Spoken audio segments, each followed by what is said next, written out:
Well, good afternoon, everyone. Good afternoon. Oh, wonderful Minnesotans, quiet, reserved, and present and alert. Good afternoon, everyone. Good afternoon. Let's try it churchy. The Lord be with you. And also with you. Man, it never gets old being able to do a call and response. Well, hello, welcome. I'm Kirkland. I'm one of the pastors here at Christ United Methodist Church, which is a reconciling congregation in the Minnesota Conference, and we are so grateful to have this opportunity not only host the Minnesota Reconciling Congregations, but to also be able to spend the day with MedCity Refuge and Pastor Anna, who's going to share more about this incredible program and effort and labor of love and important work in our community. I just want to offer some housekeeping and kind of building awareness things. First, hopefully our team of hospitality and greeters have helped you find your way around the building, get some refreshments, which have been prepared and offered for you. There's also restrooms. If you go out the ECC, make an immediate right kind of around the hallway, you'll find restrooms there for all genders as well at the very end of the hallway and accessible as well. And then we just want to share with you that there's baskets at either entrance of this room we call the ECC, where you can make a donation today for MedCity Refuge. 100% of what you would offer today will go to MedCity Refuge, and we will make sure at the church that is turned around quickly so that they can put it to use immediately. And then lastly, I just want to share with you that here at Christ UMC, we believe we're called to be grace in the city of Rochester. So we are thrilled to host you and welcome you if you've traveled your way into Rochester. You're in what we call the Education Conference Center, which is a room that was built about 30 years ago, intentionally for conversations like we're having today, where people can gather from everywhere and anywhere to learn and to dialogue and to be in each other's company for really good purposes. So we're grateful to share this space with you. It was always intended to be for community and dialogue first and worship second. So thank you, Minnesota Reconciling Congregations, for making that vision and mission possible again in this space. And thank you, Pastor Anna, for sharing your wisdom and insight and vision with us, even as you are recovering from not feeling at 100%.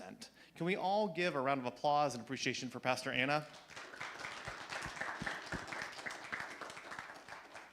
Thank you very much. Can everyone hear me okay? Okay, good. So I am Reverend Anna Wilson. I am a board-certified chaplain. I am also a fellow in thanatology, which is the study of death, dying, and bereavement. That's all my professional stuff. But I am also the visionary and founder of MedCity Refuge. And so I have this presentation today. I'm grateful for all of you, whether you're virtual or in person, for being present. And hopefully we can have some good information gathering and provision of you knowing what MedCity Refuge is all about. There we go. For those who are online, if you have questions, please send them to this email address that is that's on the screen. I'll leave that up there for a couple minutes, or not a couple minutes, but a little bit. Hopefully people can get that. And then it'll also be on one of the last slides. So there's that. Okay. Maybe? There we go. So how exactly did MedCity Refuge get started? I woke up from a dream, literally. I woke up from a dream on a Monday or on a Tuesday morning, and that dream had me doing construction on a church. People were coming to me to answer questions, like decision-making questions and that type of thing. And I thought, well, that's weird, but as ministers, we're always building the church, right? And so I didn't think anything about it. Later that day, I was in Austin, Minnesota, and I was visiting with a colleague, and she said, a friend of mine just sent me this listing of a house that has a church on the property. And I just went, really? That's kind of weird. Here's the dream I just woke up from, and now you're telling me this. And so I wound up, I thought, well, I'm going to drive by, check this place out. And it was a huge church. I mean, not as big as Christ UMC, but it was a pretty big church. And I was thinking, wow, okay. But as I was driving there, I had this vision of creating a safe space for those who were seeking reproductive and gender-affirming care. Because Roe had just been collapsed. Our transgender, intersex, gender diverse folks were struggling. And I thought, we just need someplace safe that people can land when they come for these services. And so that was the vision on the way to this church, to this property. And I went, there was no one there, so I walked around, I looked in windows. I was a true creeper, to be honest. And I did all that kind of stuff, and then I drove home, and I told my spouse everything that had transpired, from the dream I woke up to this listing, to me walking around the property. And he said, yeah, contact the realtor, we'll sell our place, and we'll move out there, and we'll make this happen. I have a really great spouse. I just want to say that. And so that's where it started. Long story short, it wound up being like a 2-week thing. The people who own the house with the church on the property had changed the church to a shed for tax purposes. And the county would not guarantee that they would let it come back to being a church. And so that kind of, knocked that out of the water. However, in the meantime, I've been talking to people, and people started saying, yes, we need to do this. We need to make this happen. And so here we have MedCity Refuge. Our first meeting was September 16th of 2023. We had our board by November of 2023. We had articles of incorporation and bylaws by February of 2024. And they told us it would be upwards of 18 months before we actually got our 501c3. We turned that in the beginning of April, and in 3 weeks we had our 501c3. Wow. So this 18 months that we were supposed to have to develop policy and create a program and figure out how we were actually going to do this just kind of went away. And so we worked really hard on one policy. We have one policy, y'all, and that is our hotel subsidy policy, and that is providing a subsidy for those seeking gender-affirming care. They're coming to Rochester, Minnesota. We partner with Centerstone, where Twigs is. Y'all know where that hotel is. They give us a very lovely rate for our people coming in. You've heard of the major hospital rate that would be in this community. Ours is a bit better. And then we provide up to 10 nights at $75 per night subsidy. Now that does not cover everything, but it is a good chunk. And so that's kind of where we are. Let's see. Okay, so in our ultimate vision, or our next step, is to really work on the policy of creating refuge homes. Those are homes that have that spare bedroom that you're willing to share with somebody coming in.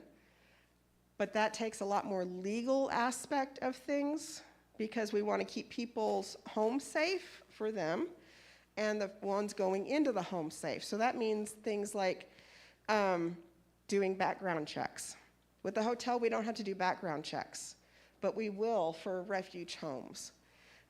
So that might be partnering with some of the churches that are out there that do the background checks, because y'all do background checks on the people who are working with kids.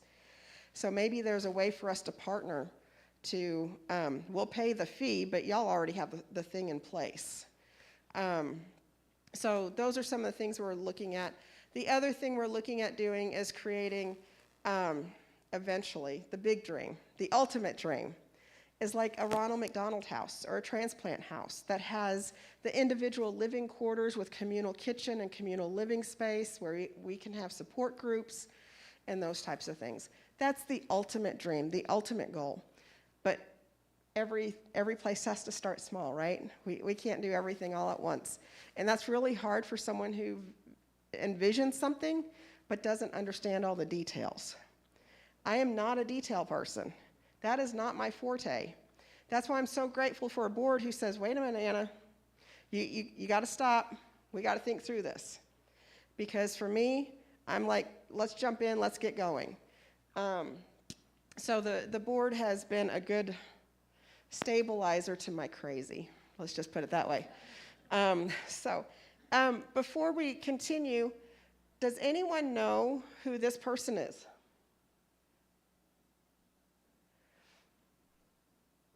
I think I heard it over here. Oh, nope.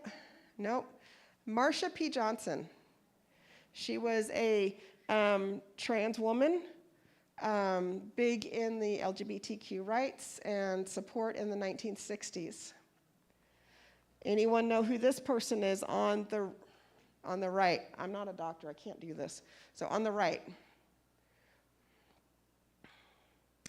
I don't know her last name, I probably should have looked it up. Erin in the morning. She does a lot of research and discovering what's going on in legislation against the trans community.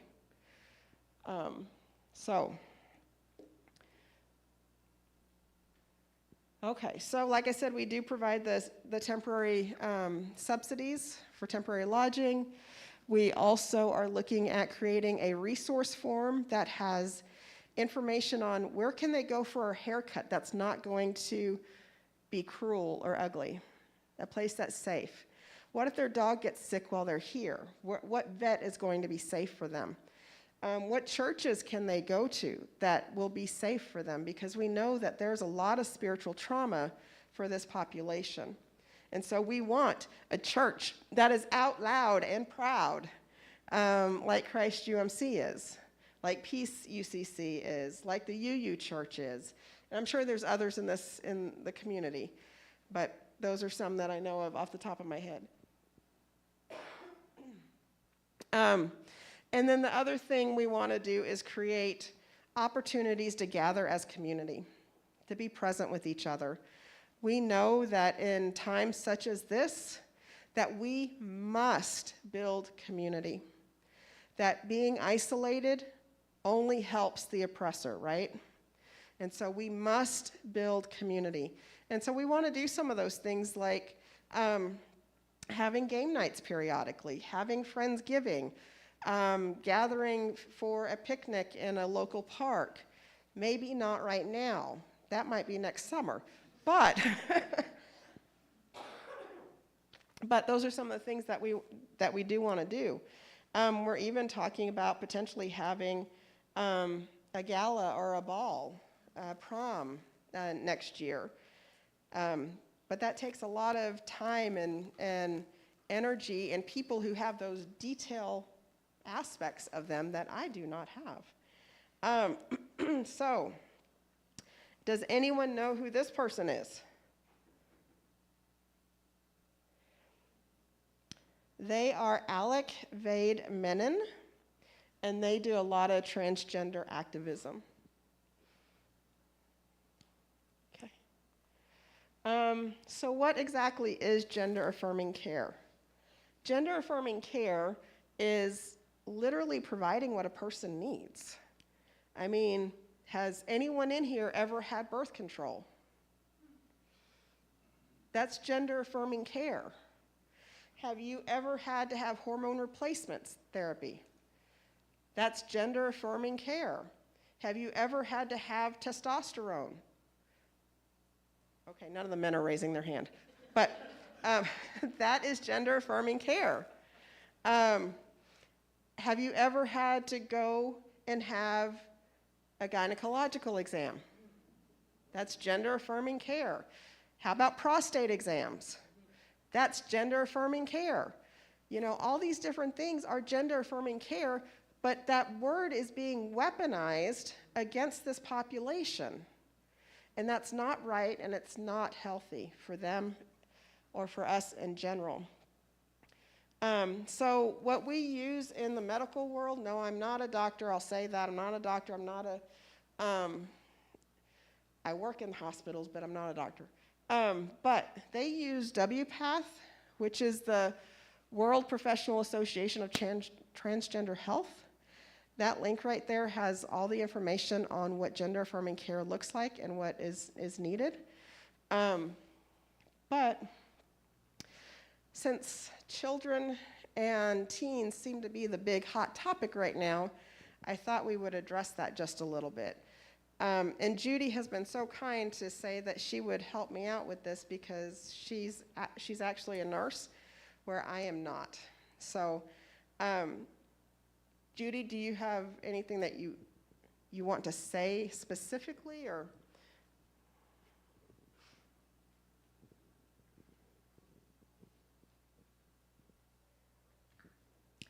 Well, I think first of all, whether you're talking about a child, an adolescent, or an adult, each person's path through gender-affirming care is unique because it's something where, it's not a one-size-fits-all, and, what is needed varies from person to person depending on what they're looking to achieve.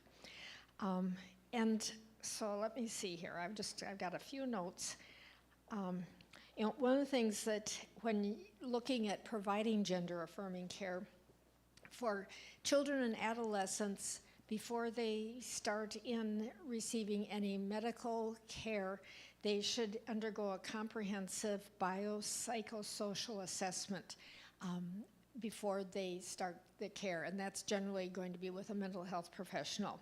And parents should be involved unless it's going to be harmful to the child.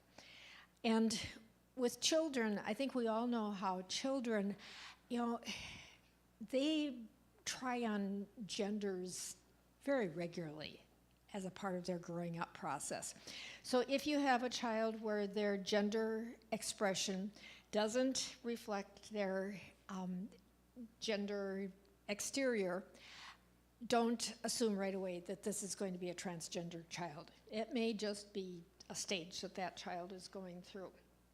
And so to make use of professionals who have experience in gender-affirming care to help determine where this child is.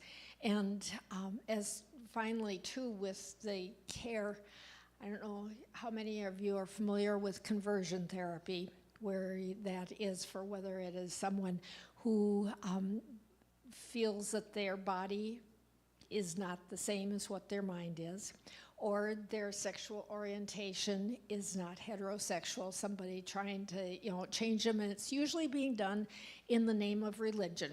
And it's, conversion therapy is harmful, should never be done. Do you want me, should I talk some about what social, so it's kind of like for gender affirming care, it's divided into social, medical, and surgical. And what somebody uses and in what order varies from individual to individual. So with social, it's when someone starts in presenting differently, dressing differently, using a different name and pronouns, those types of things. And it can be something where an individual may do that consistently once they start in making social transition, or it may be something where in some settings they present as one gender, and in other settings they feel they have to present as the other. And social transition is not required prior to having medical or surgical care. And practices such as chest binding or chest padding and genital tucking or genital packing are reversible, they're non-medical, and they may help to alleviate distress that individuals feel with their chest and genital anatomy. And again, social transition is something, whether it's a child who's 5 years old, or it's someone who's 20, or somebody who is 75. Any of those can go through the social transition. And then for medical, it starts out with the hormone therapy. And to achieve feminizing characteristics, it's generally estrogen and testosterone blocker. And to achieve masculinization, it's testosterone. And one of the things that I have learned both from my reading and also, a whole variety of trans folks that I know, is testosterone is much more effective in achieving the desired physical changes than what the estrogen is. And then for adolescents or children, using the puberty blockers, so that if you have a young person and they need to be just starting into puberty, then they can be prescribed the puberty blocker, which stops that puberty process. So if you have a boy who knows that he is female, if he is able to get on the puberty blockers, that's going to keep him from developing the lowered voice, which is very difficult to change, and also from testicular development. And if it's the other direction, going on puberty blockers will prevent beginning to menstruate. And I had a friend who is a trans man, and there were times when he would be hospitalized and he'd be taken off of his medications. He was like, and then I started menstruating right away. And that's just, one of those things that, talk about gender dysphoria. And generally, doing hormones for adolescents, it's generally not been started until 16 years of age, but they are finding some evidence that starting as early as 14 years of age can be beneficial. And then finally, you get into surgical interventions. And with surgery, it may involve the face, the chest, and the genitals. And for adolescents, because of the complexity of the procedures, they generally don't recommend doing surgery prior to 18 years. So, the things that we've heard on radio and TV where it's, this child went to school one day as a boy and came home as a girl. It's like, excuse me, this is not going to happen. And I guess, kind of some final thoughts is each person's gender confirmation process is unique, and never ask a person if they are trans, and never ask a person what steps they are taking in their gender affirmation journey. Thanks, Judy. Thank you, Judy. So yeah, again, children are not getting surgery. Surgeries don't happen until 18 or later, period, end of story. They can't even get a Tylenol at school, much less anything else. Okay? So just so you know that. And then also the puberty blockers that they do start giving more in the adolescents, see, they don't even do it for children. It's adolescents that starts to have the puberty blockers. Those are reversible. And honestly, those puberty blockers are also used for kids who have precocious puberty. If you've ever heard that word, that means kids who develop way too early. I was 8. This is my body at age 8, plus a few pounds. But I should not have looked like this at age 8. I looked like a grown woman because I physically was a grown woman, just not mentally. Okay? There's strict standards of what everyone gets. Okay?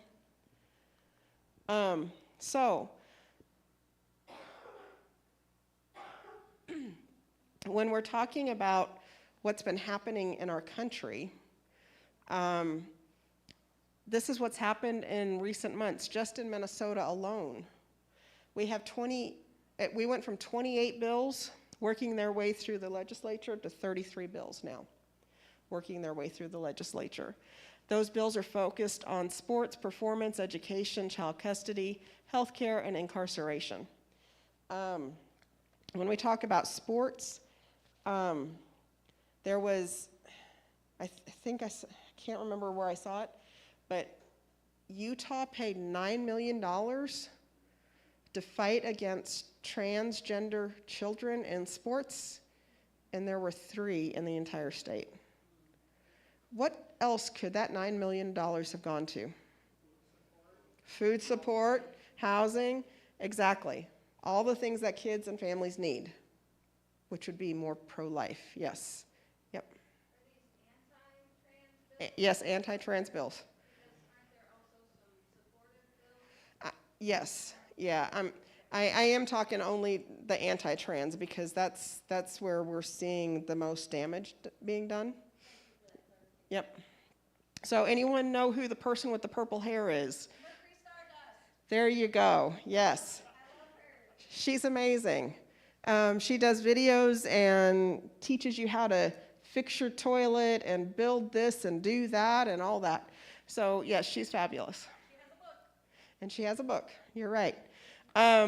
So nationally, as in 2025, as of August of this year, there were 1,500 bills against the trans community in 49 different states.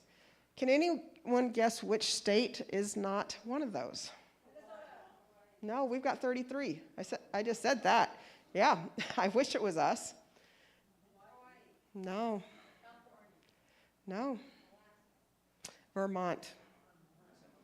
Vermont. Did you say Vermont? Yeah, I initially guessed Vermont. Good for you. So,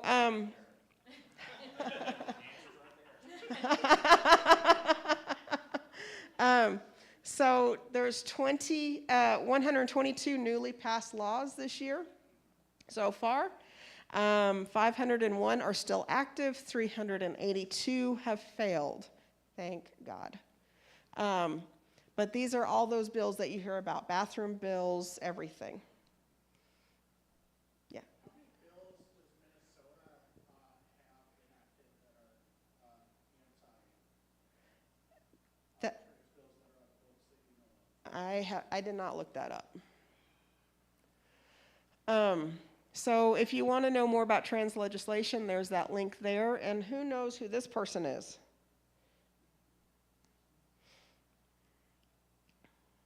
Nobody. Okay. This is Chase Strangio. They are an attorney and a gender rights activist.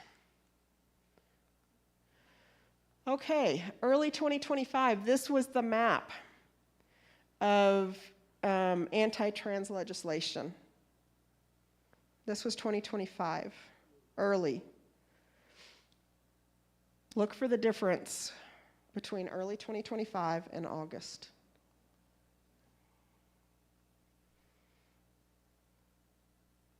Do you see the difference yet? Maine. Maine went from being one of the most safe states to less safe because they cowered, their universities cowered to transgender support. The states that have black lines through them, Texas and Florida, those are do not travel states for these individuals. That's how bad the laws are in those areas. Here's the youth map, early 2025. I would assume that y'all will be shocked by the next one.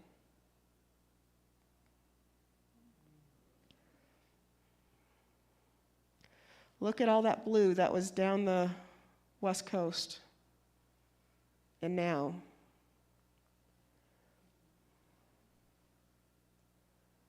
If you look on the East Coast, New York, Vermont, Connecticut, New York, Connecticut, and Pennsylvania are now less safe. It's devastating, isn't it? And I get these maps from Aaron in the morning.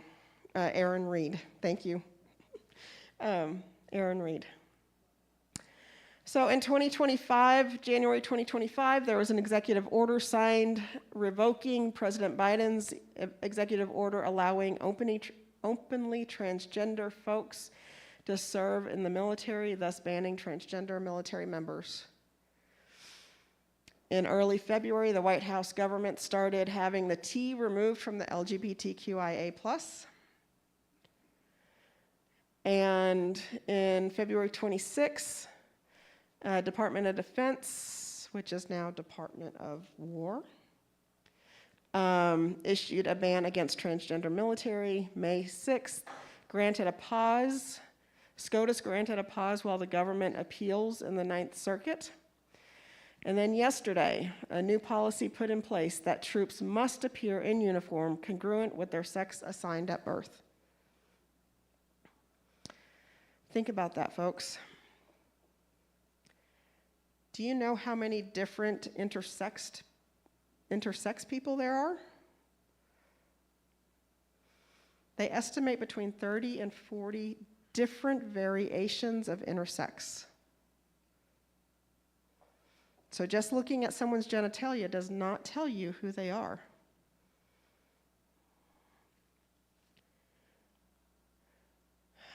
So in 2021, there were 153 bills going through the legislatures across the US. 18 of them passed. And in 2025, we're at 1,500 that are going through, with 122 passed so far. Look at that difference.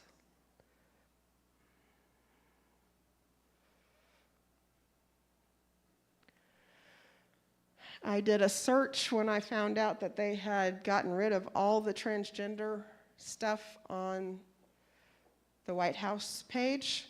Now it comes up, I kept this slide just so that y'all could see that it was what it was. But now they have other things that have nothing to do with LGBTQIA that pop up now. This was a search on USA.gov. So, Kirkland, are you able to do that video for me? It would start at the 39th minute about. When a person is I'm used to doing it from my computer. Perfect.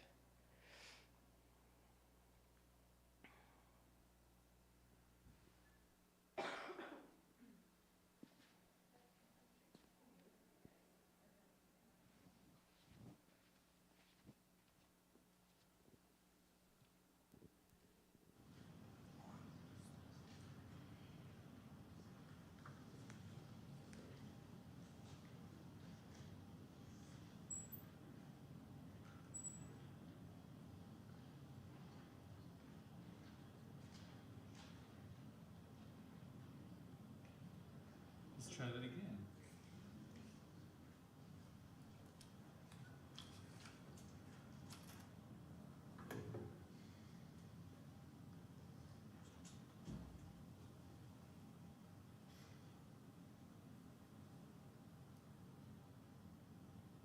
When I first came out as, the word has disappeared from the world, or it has never existed, not in any sponsored way at least. But I was 12 years old when I first looked in the mirror and was confused about my overall goal. Sure, I'd grow up, go to college, get a house, but what am I actively trying to do here? There's clothes, there's language, there's hair, but what am I actively trying to do here? He, she, species. I hear it on the bus on my way back from 4th grade, maybe 5th. It takes me a day or so to reckon with what it means. It means I am a different species. I am evolved past you. The controversy at my old school. I had always been aware that I'm hated overall, just in general, by some unseen force localized to our nation. But then it was in a board meeting for my school. The board members stared me down and imagined me trying to join sports. I can't imagine myself joining any sports if I'm honest. And I sat there with a glittery sign, glitter sprinkling off on my arms. It wouldn't wash out after just a shower. I think I still find it at the bottom of my bags. It wouldn't wash out after just a shower. Hello, sociology class at the new school. This is my presentation of dominant narratives, where I ask, what is the dominant narrative of Americans? Dominant narrative tells you how people think of a certain group. Everyone applauded at the end of my presentation. God blessed me by making me for the same reason he made wheat but not bread, and fruit but not wine, so that humanity might share in the act of creation. Creation is not something I am doing, but something I am. I am my own Frankenstein's monster. Mary Shelley, my goddess, blesses me up on high. I think that taking something away can be creating something new. I think that taking something away can be creating something new. I made sure to mention the fact that I'm from a rural area for my college essay. Walgreens doesn't have everything I need for the 40th time. They asked me to come back tomorrow, once again. It says in their files that I need testosterone, and yes, also needles. You can't do much with it without the needles, actually. When I renewed my passport, all I had to do was ask about the marker, and they changed it. But we haven't had a convenient time to change my name yet. So do I even exist on paperwork? Could I swing that I am not me? Is it possible to hide anymore? Could I swing that I am not me? My short story is a twist on the Cinderella story, except he's, she's. I always write about it. So if it's not in paperwork, then at least it'll be in my work. And if it's not in someone else's hands that I exist, then I will hold it myself. And not only do I always write about it, I always talk about it. My friends and my teachers clap, encourage, and comment on the scraps of art I've made based on my identity. How soon will I need to worry that that is going away? LGB travel information. Social security for LGBTQ people. Resources for LGB prospective adoptive parents, etc., etc. I have never been here, and you did not hear this poem. Lesbians are lesbians, gays are gays, bisexuals are bisexuals, and you did not hear this poem. I did not say anything that I wasn't supposed to.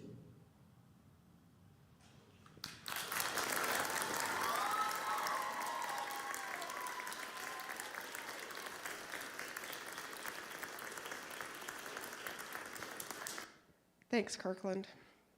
So this community is being erased. They are being erased in ways that are not kind and gentle and loving, not made of the Creator that we follow. And it's heartbreaking to see all the ways that this community is being vilified. There's some other links there, but basically those are the links that I pulled up based on the video that this kiddo showed. So some of our transgender, non-conforming folks. We have Marsha P. Johnson, who was an activist from 1960. She died in 1992. Jonathan Van Ness, who knows about them? Woohoo, Queer Eye. They're a hairstylist and podcaster, writer, and more. And then Laverne Cox is an actress and activist. Her recent show is Clean Slate, about being transgender in an Alabama town, if I remember correctly. I loved the first season, and Prime is not redoing it. It was well received, but Prime has decided to bow.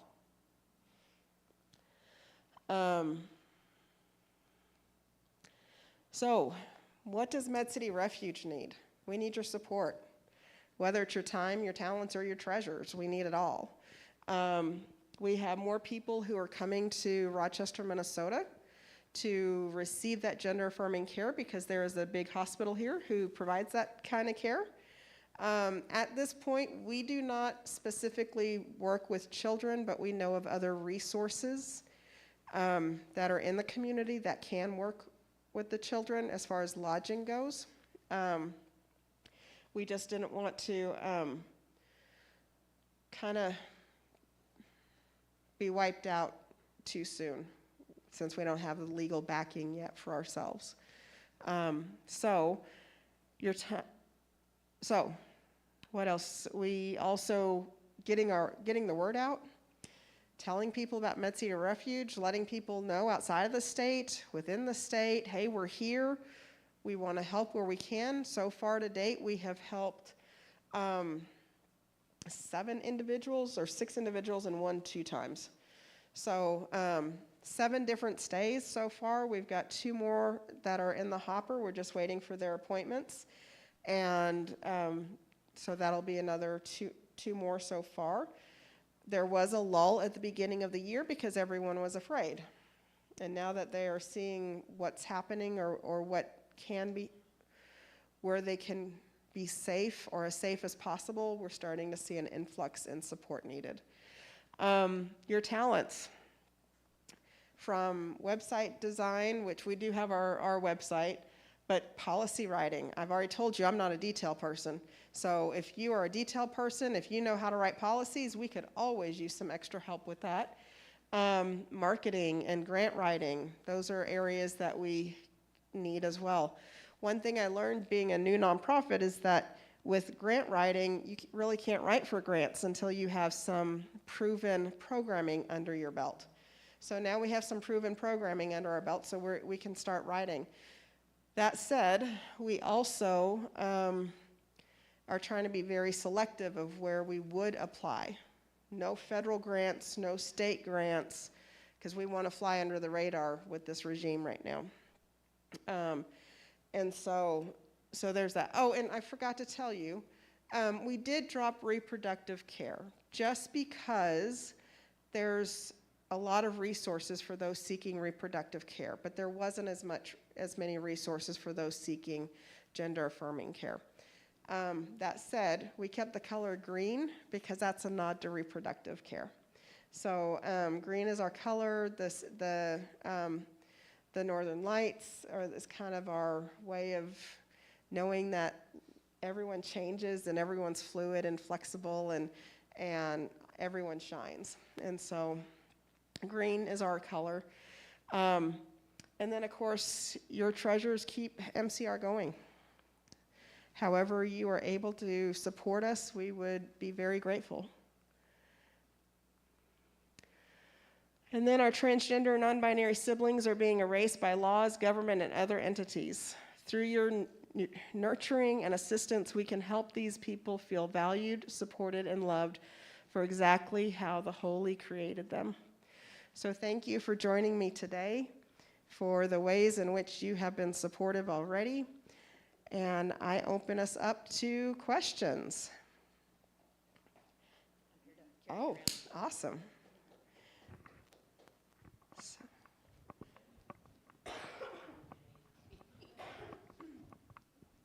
Jenny's getting her workout in.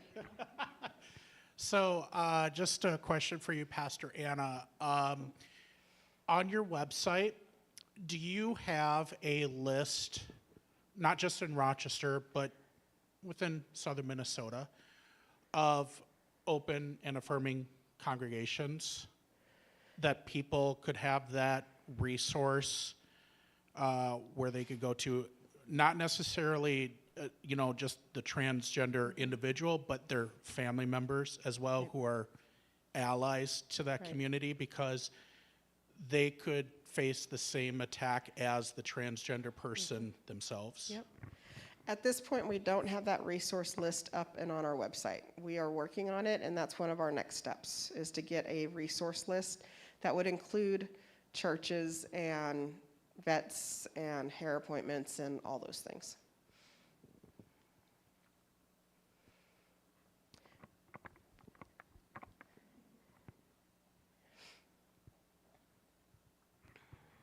For those of us who aren't in the Rochester community, what kinds of things can we do in our own communities to, whether it's helping people who are traveling here, because we know that there are many people who are relocating to Minnesota in order to get care, or just being supportive advocates? I think the big thing is helping them where they are, providing, your care and your concern, letting them know that you're a safe space to be present. That's not to say that we're not going to make mistakes. I still make mistakes, and I've been doing this work since seminary, technically, and I still make mistakes. So when you make the mistake, okay, I'm going down a rabbit hole, sorry. So some people have a hard time with the pronouns. My pronouns are she, her.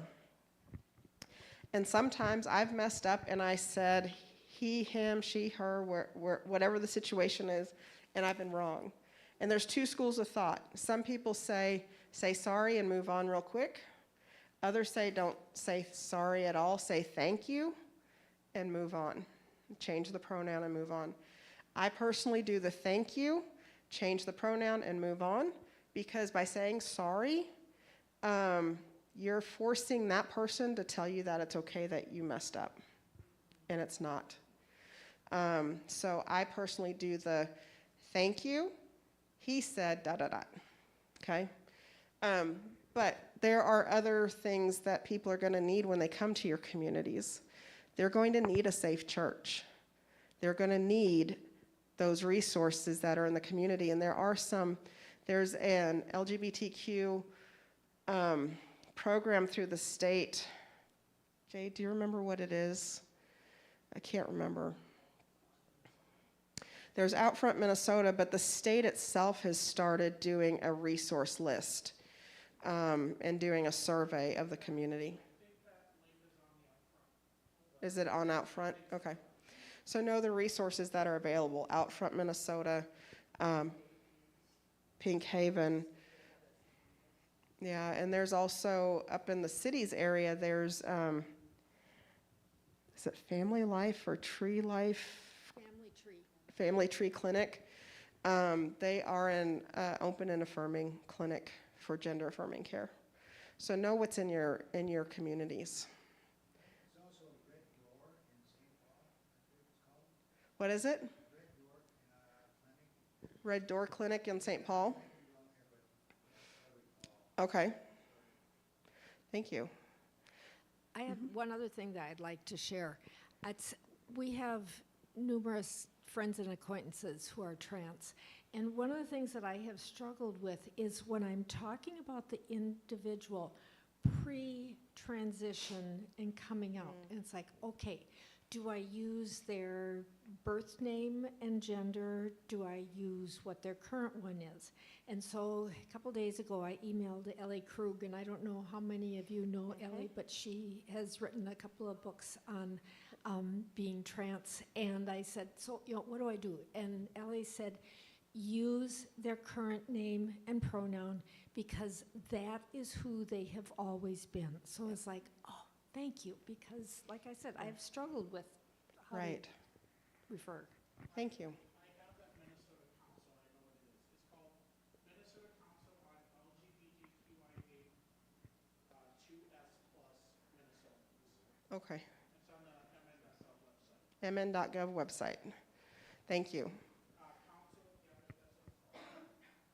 Okay. And does everyone know what all the letters stand for? Do what? There was a no. They said Oh, okay, there's a no, okay. So, LGBTQIA 2+, lesbian, gay, bisexual, transgender, intersex, asexual, two-spirited, and plus. A Q is queer. And then 2+. 2+ is for our Native Indigenous community. They are, before colonization, they were highly revered, and they were kind of declared a full person because they had both male and female attributes. So they were completely full as a person, and these individuals were many times your chiefs of the tribe. And so they were highly revered. So 2+ is for your indigenous folks. Jade?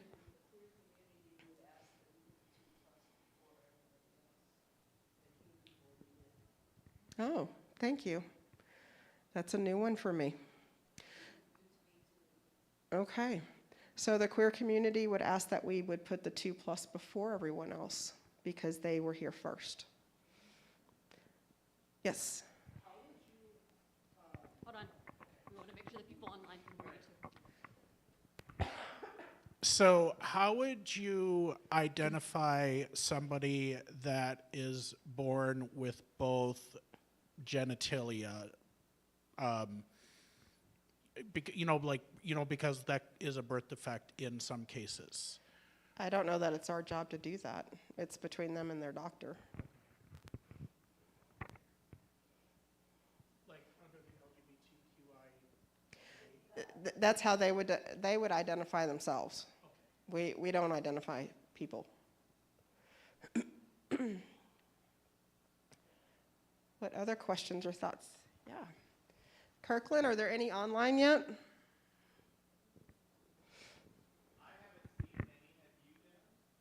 Okay. Okay. Okay.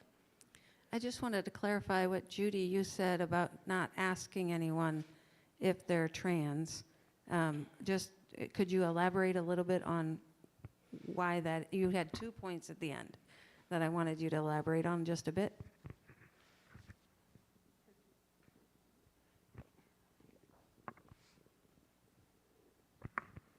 Well, asking somebody if they are trans is essentially outing them. And whether it is an individual who is born male and identifies as male, but has some feminine characteristics, that doesn't matter. And if it is a person who is trans and going through the transition process, it's one of those things you just don't do. And as far as asking about, have you had top surgery or are you on hormones? Those are very personal questions. And, we don't ask people that about other topics. And so it's, if they choose to share information with you, that's fine, but you don't ask. Right.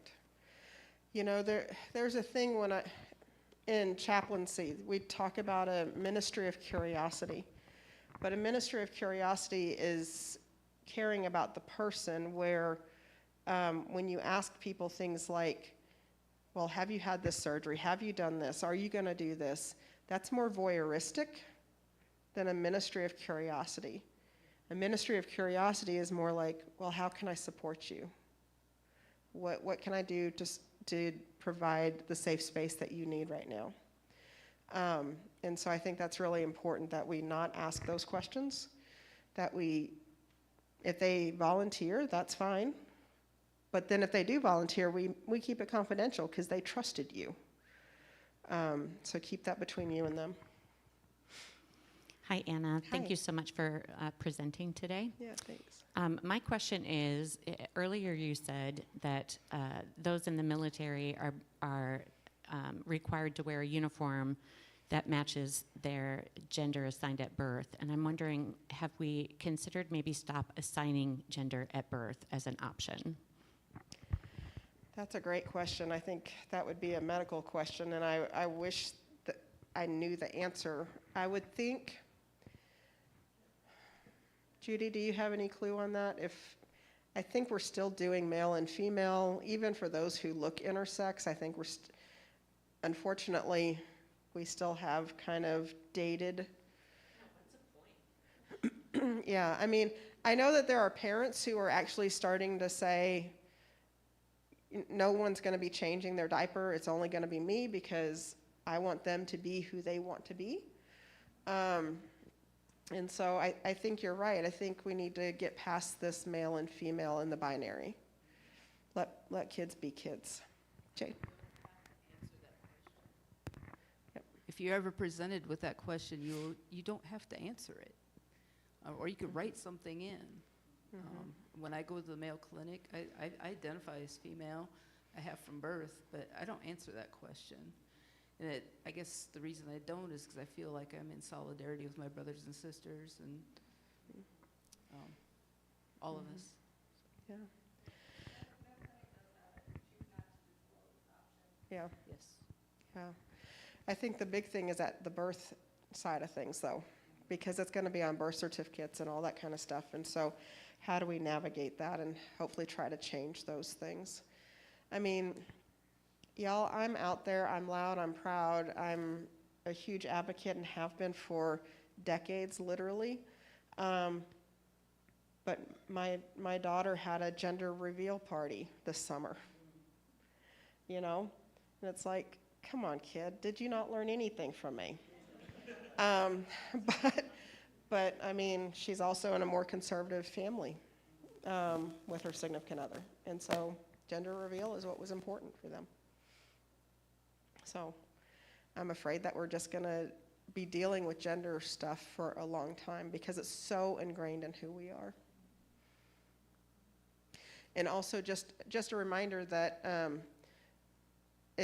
we say sex assigned at birth because sex and gender are two different things. Sex is a construct.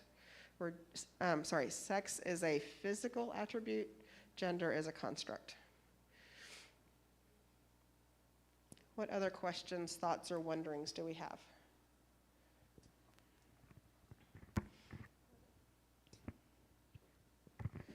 You talked a little bit about housing, using hotels, and I know a number of different churches have some type of a home, an apartment, or something like that. I know there's one in the building I live in. And I'm wondering, is that the type of arrangement that could work or not? Absolutely. Absolutely. I mean, if the church is willing to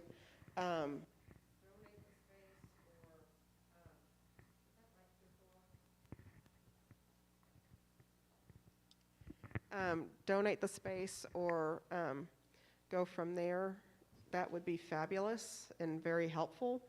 I think it's trying to navigate when people are coming in, when they have people already there, and all those types of things. And I think if maybe we could find a way to build that resource list of all the churches that have these spaces that are willing to share with our gender diverse folks, and that they would be safe spaces for them.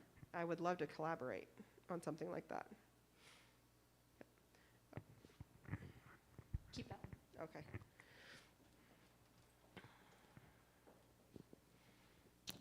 So I know there's a number of churches that have like shower facilities, you know, along with, you know, like commercialized kitchen and stuff like that. Kind of like what Family Promise did before they bought or are in their current facility. They went from church to church, you know, that ones that had shower facilities and commercialized kitchen. Would that be kind of an idea to kind of do the same type of model for those families, is to partner with those, like have a network of churches that have the shower facilities and set up like air mattresses or you know, foam beds or something like that in a designated classroom that could be used as like a, you know, sleeping quarters or something? That could be a possibility. I think that there's some logistics that need to be figured out, such as how do they get in and out of the building. I wouldn't want people who just had surgery to be moving from church to church to church. And how do we keep the place as sterile as possible for them? And so those are all things for us to consider. But I think there's maybe some talking space there.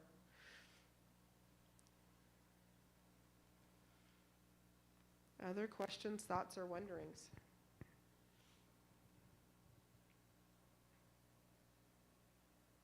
How many members are on your board? Currently, we have 8 members on our board, and we will have our next board meeting November 11th, right here at Christ United Methodist Church. That's one of the blessings of CUMC, is that they have been so supportive of us from day one. I talked with Pastor Jenny and Pastor Kirkland, and they're like, absolutely, we will help. And so they have opened up space here for us to meet monthly for our board meetings. And I'm very grateful for them and all the support that they have given over these last little over 2 years.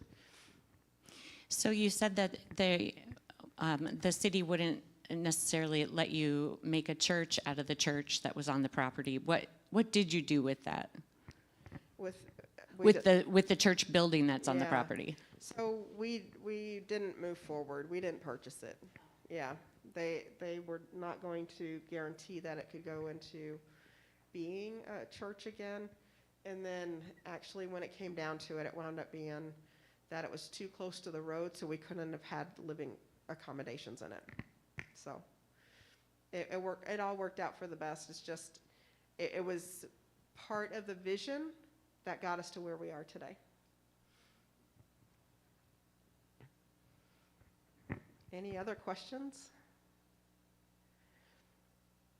I am so grateful for all of you who have taken time today on a Saturday in the middle of the afternoon to come and spend with me. And Jade is also a member of our board, and grateful that y'all took this time. Grateful for Judy and Deb and the Reconciling Ministries of the Methodist Church for bringing us in, as well as Pastor Jenny and Pastor Kirkland for their continued support and care.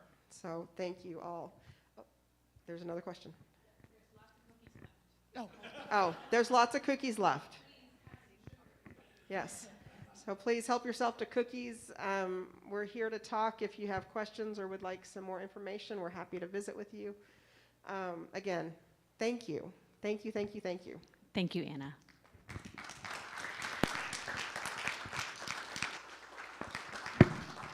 There's also offering baskets at the top. Just if you would like to make a donation in a physical way today, you can do that using those baskets at the tables.